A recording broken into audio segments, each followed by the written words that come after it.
Hola mundo, soy Lector Lita. Les traigo para hoy un emocionante resumen del libro Crónica de una muerte anunciada del escritor colombiano Gabriel García Márquez.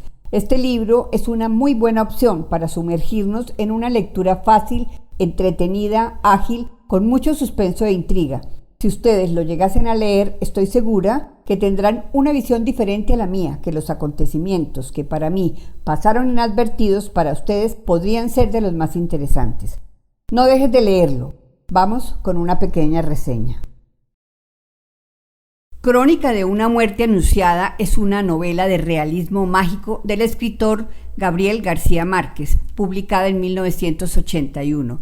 La historia se presenta como la reconstrucción de un suceso real que sucedió en 1951 en Colombia, en el departamento de Sucre. Bayardo San Román, ingeniero de trenes con aproximadamente 30 años y recién llegado a un pueblo de la costa caribe, se casa con Ángela Vicario y en la noche de bodas descubre que ella no es virgen. Inmediatamente la devuelve a casa de sus padres. Su madre la golpea y sus hermanos la interrogan. Ángela culpa a Santiago Nazar, hijo de un árabe, un joven de 21 años, soñador, alegre, pacífico, que abandonó sus estudios al morir su padre para administrar la hacienda de herencia que le dejó. Los hermanos gemelos, Pedro y Pablo Vicario, se vieron obligados a defender el honor familiar y anunciaron en el pueblo que matarían a Santiago Nazar.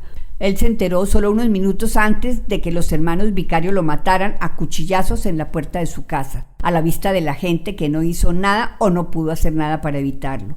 El amigo de Santiago fue testigo y después de 27 años reconstruyó los hechos cronológicamente desde su punto de vista, combinando la narración y los testimonios de otros testigos de los hechos.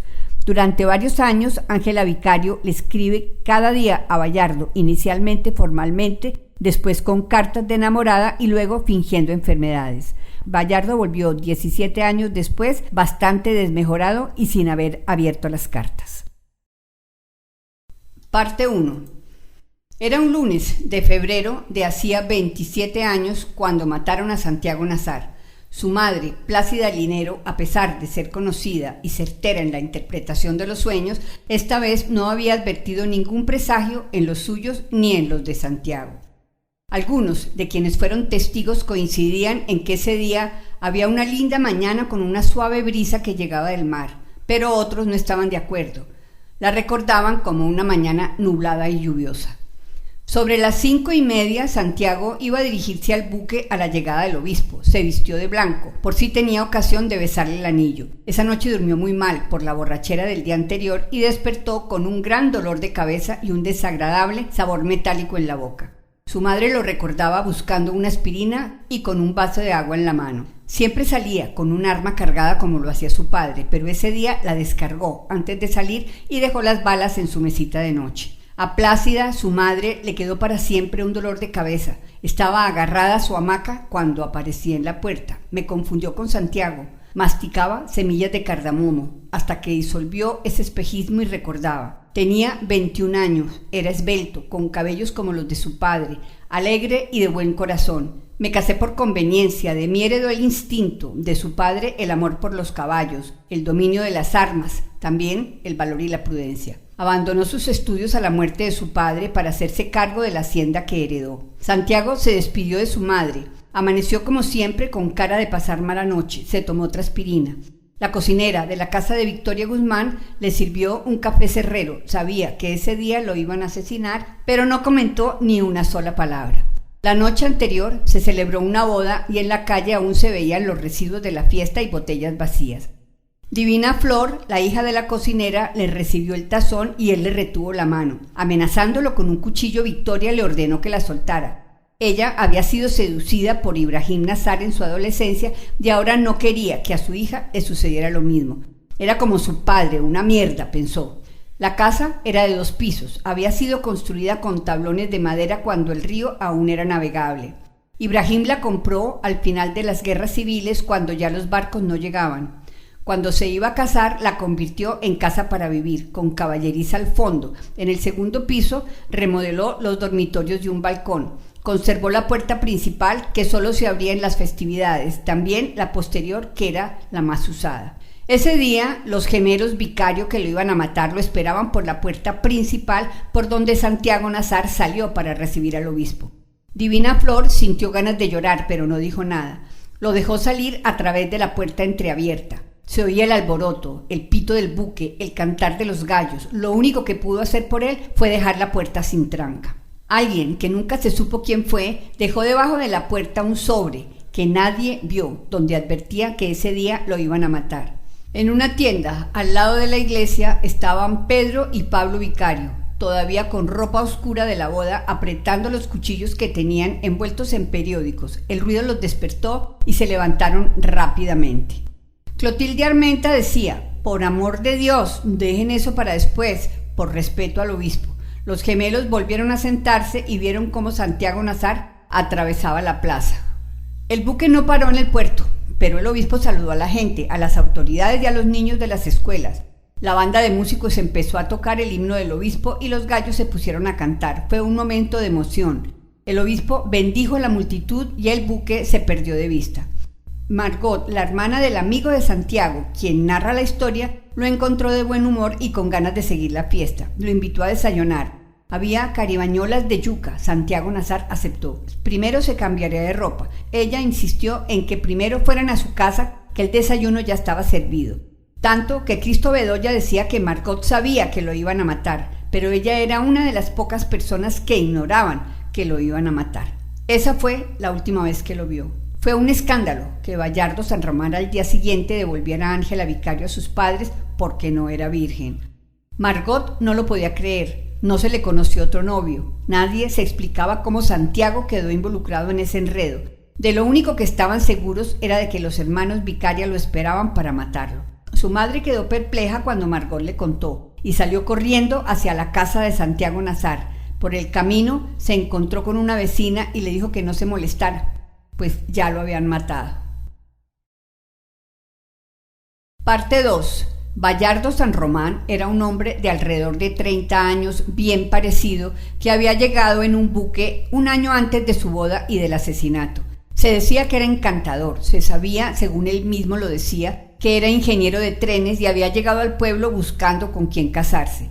Se decía que nadaba en oro, que la gente lo quería por honrado y por su buen corazón. Iba a misa, comulgaba. No se sabía muy bien cómo se conocieron. La dueña de la pensión donde Bayardo se alojaba decía que un día él vio a Ángela y a su madre en la plaza con unas canastas de flores y preguntó quién era.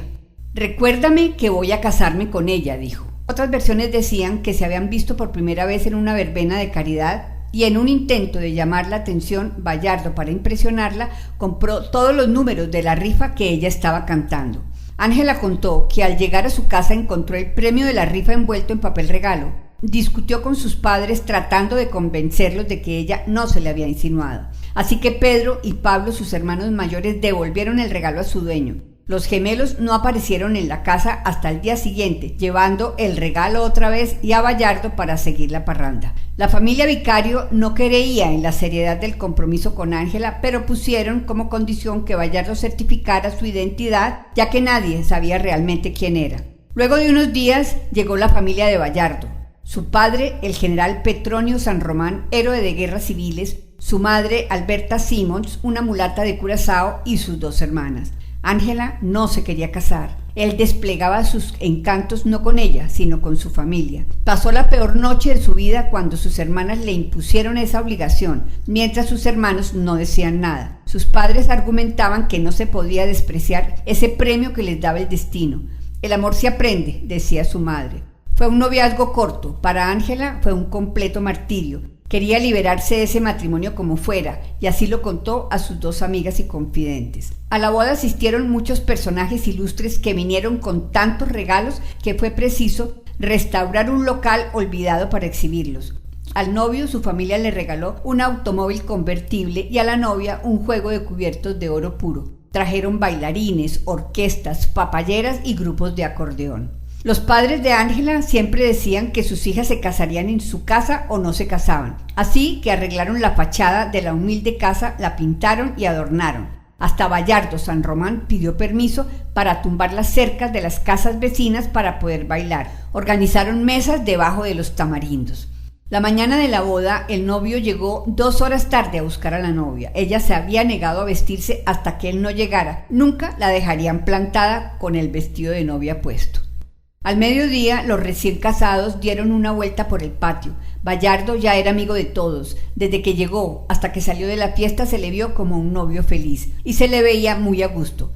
Santiago continuamente hacía cálculos de lo que iba costando la fiesta, así se lo iba contando a Bayardo, quien le respondía que al final sus cálculos podían ser el doble. Nunca se supo qué pasaba con Santiago Nazar. Pasó todo el tiempo sin ningún tipo de cambio de humor. Siendo las 6 de la tarde, terminó formalmente la fiesta. Los invitados importantes se fueron en el buque. La parranda continuó. Bayardo San Román correría con todos los gastos. Los recién casados se fueron en el convertible con la novia aterrorizada. Más tarde, los invitados se dispersaron. Solo quedó abierta la tienda de Clotilde Armenta.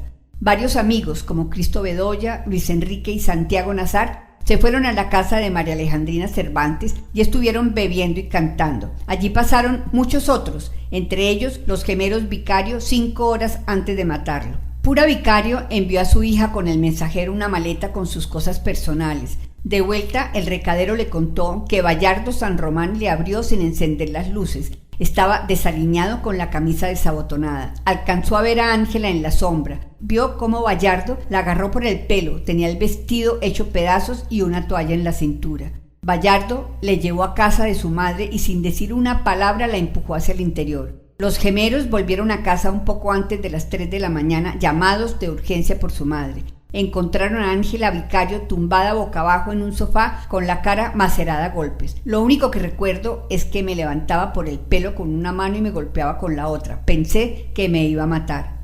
Pedro Vicario, uno de los hermanos, temblando de rabia, le preguntó quién había sido. Ella musitó el nombre de Santiago Nazar. Parte 3. Los gemelos Vicario, minutos después del crimen, entraron en la casa cural buscando el perdón. Iban perseguidos por unos árabes. Entregaron los cuchillos. El abogado alegó legítima defensa del honor. Tuvieron que estar en la cárcel por 3 años en espera del juicio porque no tenían dinero para pagar la fianza para la libertad condicional. En la reconstrucción de los hechos no se observó ni un poco de arrepentimiento de los hermanos Vicario.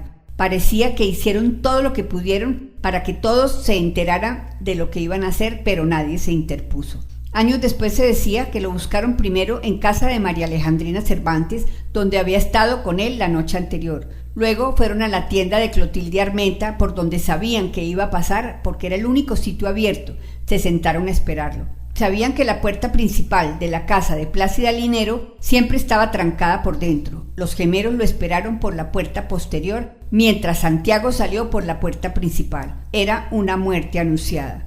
Tenían 2 muy buenos cuchillos envueltos en trapos que llevaron a afilar al mercado de carne. Esa madrugada, Faustino Santos, el carnicero, los vio mientras los afilaban. Pablo decía: «Vamos a matar a Santiago». Como estaban borrachos, los carniceros quedaron con la duda. Faustino le contó esto a un agente de policía que pasó por la carnicería. Nadie les hizo caso, pensaban que era cosa de borrachos. Cerca de las 4 de la mañana, los hermanos Vicario entraron a la tienda de Clotilde, bebieron rápidamente una botella de aguardiente y continuaron con la segunda mientras miraban hacia la casa de Plácida Linero, hacia el balcón de la habitación de Santiago Nazar. Le dijeron a Clotilde que estaban ahí porque iban a matar a Santiago Nazar. Ella no creía que eso fuera cierto, pero como los conocía desde que eran pequeños, pensó que eran capaces de todo. Su marido, don Rogelio de la Flor, dijo que era una tontería, que ellos no matarían a nadie.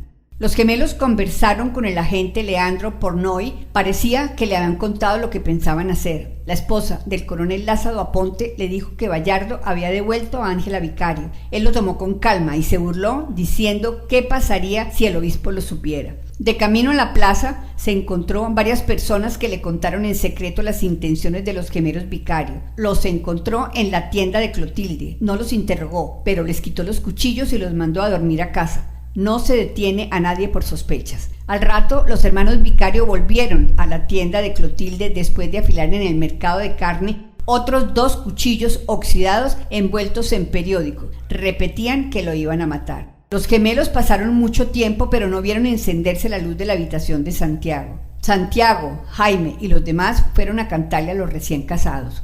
Como vieron el automóvil en la puerta, no tenían idea que la vida matrimonial había acabado 2 horas antes. Bayardo había llevado a Ángela a casa de sus padres a pie para que el ruido del coche no lo delatara. Salieron al amanecer con los cuchillos sin envolver, los perros detrás de ellos. Hortensia Baute vio los cuchillos cuando pasaron por el frente de su casa. Pasaron por la casa de Prudencia Cortés, novia de Pablo. Allí esperaron a que la madre de Prudencia les sirviera café como lo hacía todas las mañanas. Al salir, envolvieron los cuchillos en hojas de periódico. «Cuídense mucho», les dijo Prudencia Cortés. Bebieron en silencio en la tienda de Clotilde Armenta, contemplando la ventana apagada de la casa de enfrente.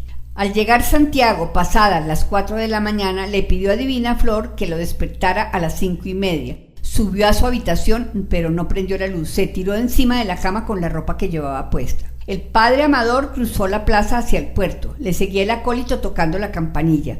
Al verlo, los hermanos vicarios se santiguaron. El padre tenía la intención de avisar a Plácida Linero, pero lo olvidó. Cuando mataron a Santiago, se sintió desesperado y culpable. Parte 4. El alcalde pensó que podía mantener el cuerpo refrigerado mientras volvía el doctor Dionisio Iguarán, pero no encontró una nevera del tamaño del cuerpo, que debió exponer a la contemplación pública rodeado de varios ventiladores. El padre Amador tuvo que hacer la autopsia por orden del alcalde, quien fue autorizado por el gobernador y debía empezar la investigación mientras enviaban un juez de instrucción. En la escuela pública, con la ayuda del boticario, quien tomó las notas, y un estudiante de medicina de primer año que estaba allí de vacaciones. Se murió por hemorragia masiva de 7 heridas mortales que recibió. En el hígado 2 perforaciones profundas, en el estómago 4 incisiones, una de ellas muy profunda que lo atravesaba por completo y le destruyó el páncreas. Tenía otras 6 perforaciones menores y múltiples heridas en el intestino delgado. Una le había perforado el riñón derecho, la cavidad abdominal estaba llena de sangre. Además encontraron una medalla de oro que Santiago se había tragado cuando tenía 4 años. También había heridas en los brazos y en los muslos. En el informe de la autopsia, el padre Amador decía que la masa encefálica pesaba 60 gramos más de lo normal y que Santiago Nazar tenía una inteligencia superior y un porvenir brillante. El cuerpo quedó destrozado totalmente y tuvieron que enterrarlo al amanecer porque estaba en tan mal estado que no lo soportaban dentro de la casa. María Alejandrina Cervantes despertó como siempre al amanecer. Su único modo de llorar era comer sin medida. Todo seguía oliendo a Santiago Nazar. Los hermanos Vicario lo sentían en el calabozo donde fueron encerrados. Pablo Vicario decía: por más que me restregaba con jabón y estropajo para quitarme la sangre, no podía quitarme el olor. Pasaron 3 días y no podían descansar. Empezaban a dormirse y volvían a cometer el crimen.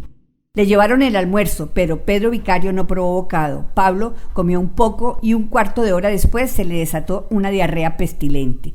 Estaban tan convencidos que lo habían envenenado que llamaron al alcalde.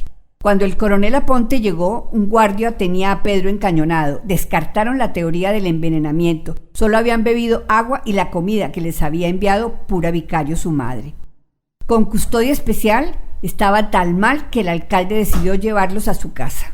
Los gemelos temían una represalia de los árabes, una comunidad pacífica, laboriosa y católica. Su pasión eran los juegos de cartas. Siguieron hablando en árabe y conservando sus tradiciones hasta la 2ª generación. Los de la tercera, a la que pertenecía Santiago Nazar, oían a sus padres en árabe y respondían en español.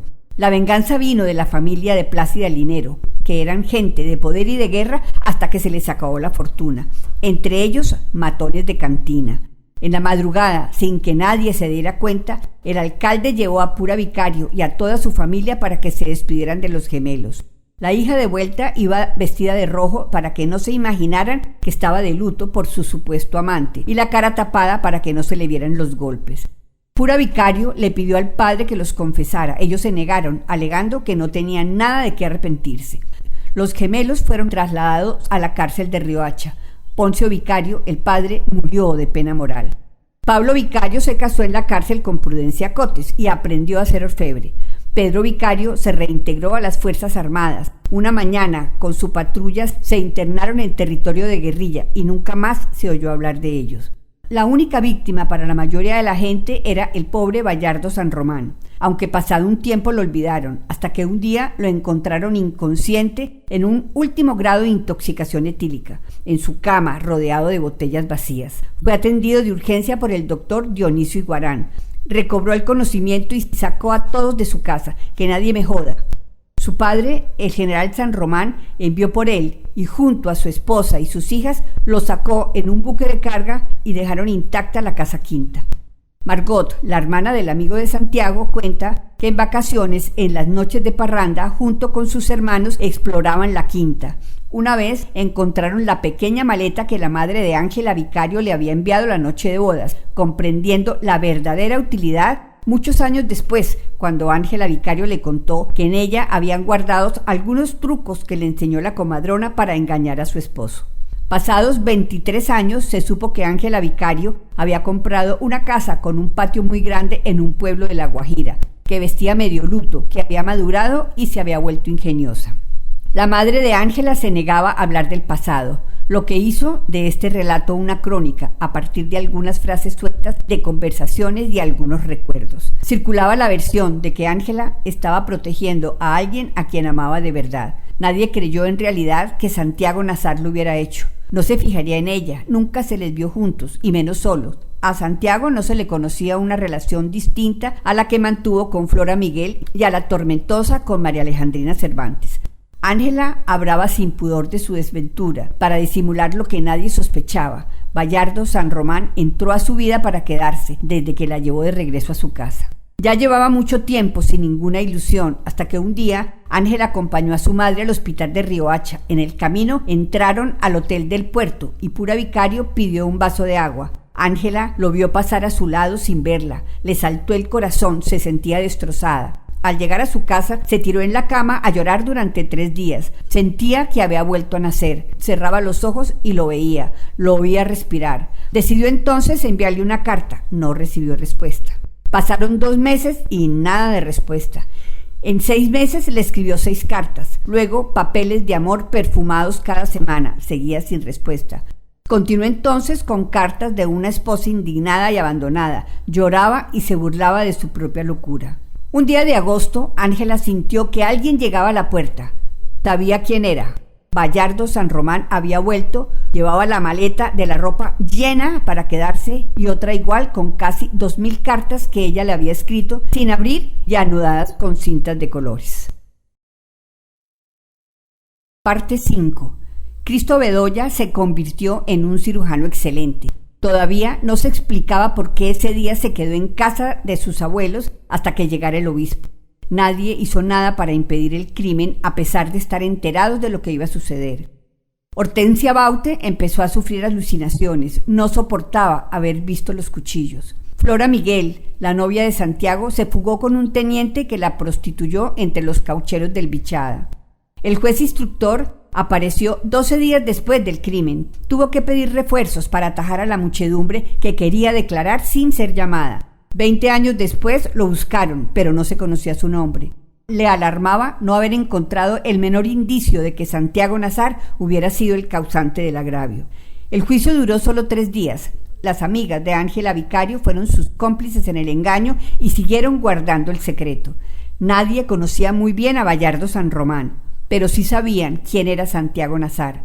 Cuando se enteró que los hermanos Vicario lo buscaban para matarlo, su reacción, en vez de ser de pánico, era de desconcierto. Murió sin entender.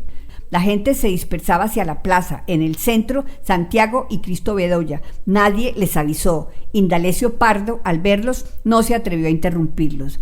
Yamil Chayum, un árabe, amigo del padre de Santiago, le iba a advertir, pero pensaba que si el rumor era infundado, le iba a causar una alarma inútil y prefirió consultarlo con Cristo Bedoya. Después de medio escuchar a Yamil, Cristo salió corriendo en busca de Santiago, pero no lo encontró. Lo buscó en su casa. La puerta estaba sin tranca y medio cerrada. Encontró en el corredor a Divina Flor. Ella le aseguró que Santiago no había llegado. Victoria Guzmán comprendió lo que pasaba. Le dijo que él aún no había llegado a dormir. Le preguntó a Plácida Linero. Ella le contestó que él aún no se había despertado. Cristo subió y encontró cerrada por dentro la puerta de la habitación. Santiago había salido por el dormitorio de su madre. Cristo entró por ahí y vio la cama intacta. Allí no estaba. Tomó el arma de la gaveta de la mesa de noche y después del asesinato se dio cuenta que estaba descargada. Salió sin dar explicaciones. Siguió su búsqueda, pero los gemelos le llamaron desde la tienda de leche y le dijeron que le dijera a Santiago que lo estaban esperando para matarlo. Por detrás de los gemelos apareció Clotilde Armenta y le gritó que se diera prisa. La gente regresaba del puerto y tomaba sus posiciones en la plaza para ver el crimen. Nadie había visto a Santiago Nazar. Se encontró con el coronel Aponte y le contó que los gemelos en la tienda de Clotilde tenían nuevos cuchillos. El coronel prometió ocuparse del tema. Entró un momento al club social y cuando salió ya había ocurrido el asesinato.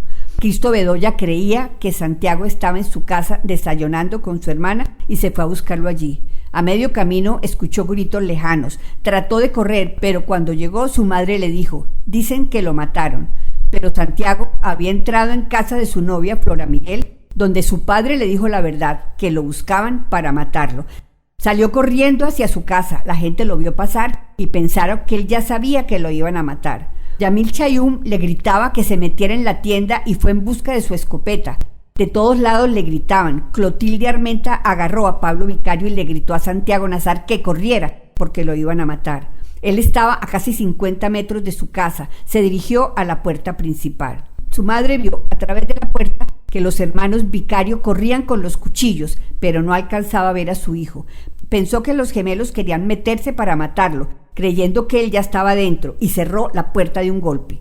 Santiago golpeó la puerta con los puños varias veces, pero los gemelos ya habían llegado. Él se giró y se los encontró allí mismo. Empezaron a cuchillarle y no pararon hasta verlo caer en el suelo. Después de buscarlo muy angustiada, sin saber de dónde provenían esos gritos, Plácida se asomó a la ventana de la plaza y vio a los gemelos corriendo hacia la iglesia y detrás Yamil con una escopeta de caza y a otros árabes desarmados. Creyendo que ya había pasado el peligro, salió al balcón del dormitorio y vio a Santiago frente a la puerta, boca abajo, tratándose de levantar con las manos en sus entrañas. Se incorporó de medio lado y pudo levantarse en un estado de alucinación. Caminó más de 100 metros para darle la vuelta a la casa y entrar por la puerta de la cocina.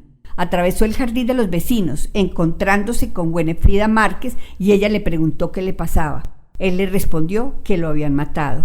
Tropezó en el último escalón, se levantó y pudo entrar a su casa por la puerta trasera que estaba abierta desde las 6 y cayó de bruces en la cocina.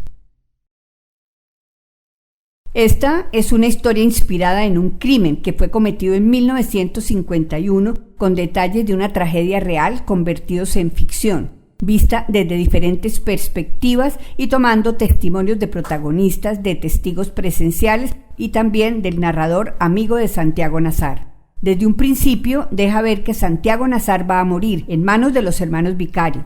Aunque se conoce la muerte que tendrá, la obra es sencilla, amena, es de una lectura fluida que mantiene el interés, de un realismo fascinante, emocionante, llena de detalles, mantiene la intriga durante toda la lectura. Pero la pregunta es, ¿quién fue el verdadero amante de Ángela Vicario? Esta fue una muerte anunciada que pocos tomaron en serio, no la pudieron detener. Se presentaron coincidencias. La puerta de su casa se cerró segundos antes que Santiago Nazar pudiera entrar. Ese día salió por la puerta principal, rompiendo la costumbre de salir por la puerta de atrás. Actitudes y creencias machistas obligaron a los gemelos Vicario a recuperar el honor de su familia, vengándose con la muerte de Santiago Nazar. Este fue un abrebocas de lo que se puede encontrar con la lectura de este libro, Crónica de una muerte anunciada. No olvides suscribirte al canal, darle like al video y activar la campanilla de notificaciones para que te sumerjas en un nuevo mundo de lectura. Si tienes otro punto de vista, si leíste el libro, si no estás de acuerdo con mi resumen, quieres hacer algún aporte, sugerir y o recomendar un nuevo libro, no dudes en escribir en la cajita de comentarios. Hasta la próxima experiencia. Se despide Lector Lita.